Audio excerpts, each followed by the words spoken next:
Yo, what is up guys? It is esports content entertainment coming at you guys with another video here today, and in today's video we are going to be talking about BDD and KT Rolster. But if you guys are just checking out the channel for the first time, please hit that subscribe button, comment down below, and smash the like button on this video. So at Alejandro Gomez tweets, sources, BDD has reached a verbal agreement with KT Rolster and will be the mid laner in the LCK. So BDD actually played for KT Rolster quite a few years ago, back when they had Smeb, who was still on their roster. I think they had Snowflower and shit like that, but that roster was completely just not good. I mean, there was some hype for it, you know, going into the upcoming LCK split at that current moment in time, but that was the year that KT Rolster actually almost got relegated. They actually went into the Challenger tournament when the whole relegation, you know, system was still implemented into the LCK region. So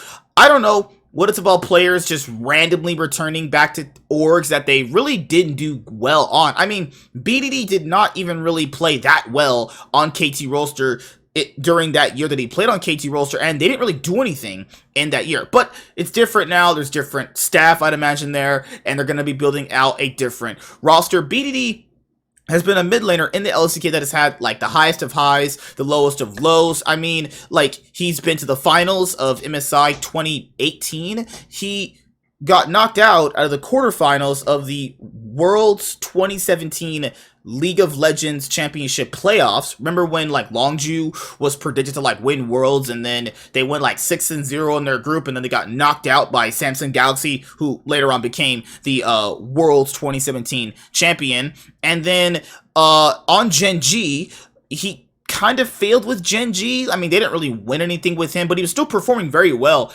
on Gen G. And they also got knocked out by G2 during the, you know, 2020 League of Legends World Championship playoffs, 3-0. It wasn't even a 3-1, it was a 3-0. And last year, when he was on Gen G, he actually was one game away from making the finals of the 2021 League of Legends World Championship, and he goes to Nongshim Red Force, obviously for the, you know, LCK 2022 season, and Nongshim Red Force just looked really dog shit. Like, Kana was very hit or miss. I don't know why any LCK team picked up Dread. That's just a dumb move. You also had Ghost, who was like extremely overrated for his performance on Damwon. Like, I liked what Ghost was providing for Damwon to a certain extent. I think people just really overrated that. Then, I forgot the support that Nongshim actually had. Let me look at Leaguepedia LCK. I just need to remember who they had for a support. It wasn't really good. I'm pretty sure it was Effort, who used to play on SKT, right? Or T1, now as they're called, you know?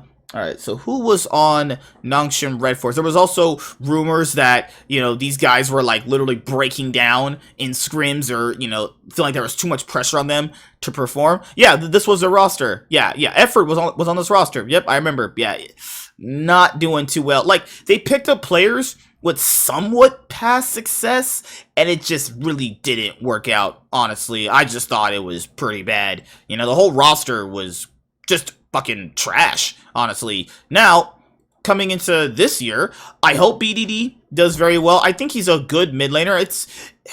I would never say he's a bad mid laner. He had a pretty decently bad year on Nongshim Red Force, and his worst years obviously are the one where he was with KT Rolster, and the one where he was playing on, obviously previously this year, you know, with Nongshim Red Force. So KT Rolster, Nongshim Red Force were the orgs that he performed exceptionally bad on, but not exceptionally bad in terms of like he's just the worst mid. It's more like those were years you can point to where it's obviously not up to his standard. So this guy's won LCK multiple times. Like, it's not that he can't win LCK. So I don't really know what it's about him. It's more or less choking. You know, it's kind of what I would put that to. You know, a lot of people don't really want to accept this concept, but that's just kind of what it is. If you are a player that is hyped up to win, and you are not playing up to the standards that I've seen out of you during, I don't know, multiple years to be extent, you know, because there's a thing with Chovy as well. I think Chovy has the same thing, where a good individual player, but just can't get it done when it matters. And I mean, that's high-profile matches, such as, like, World Championship semifinals, World Championship quarterfinals, finals in your region, quarterfinals in your region, semifinals in your region, just playoffs in general, right? If you're the player that's supposed to win and you're not playing good, you are choking. That's just kind of what it is, you know? And if you're powering to actually win the event too, and you're the one consistently losing, remember, players like BDD and Chovy are always losing when it matters. Like, that's like, maybe once is kind of like, okay, it's not your fault, but that's choking, man. Like, Yanko's didn't even admit he was a choker for a long time. And like, when he finally admitted that, he was like, yeah, I can finally win. I think these guys are in denial. But that's just me personally. You know, I like BDD. I think he's still very talented. He still chooses to stay in the LCK for some reason. I mean, he could definitely go to the LPL, I think. But there was a rumor that he, like, took a pay cut to stay in the LCK. I don't know how much LCK teams pay out for their players. We know that, you know, orgs are now trying to, like, kind of cut back on how much they're spending right now in every region. Actually, even China was, you know, rumored by a few people to, like, maybe they're going to start cutting down on some of the, you know, insane amount of money that they were actually spending, because you got to kind of factor in how these esports teams actually bringing in money as much as they're spending it on these high lucrative contracts, you know? Well, yeah, BDD on KT Rolster. I don't know what this LCK season is going to actually have.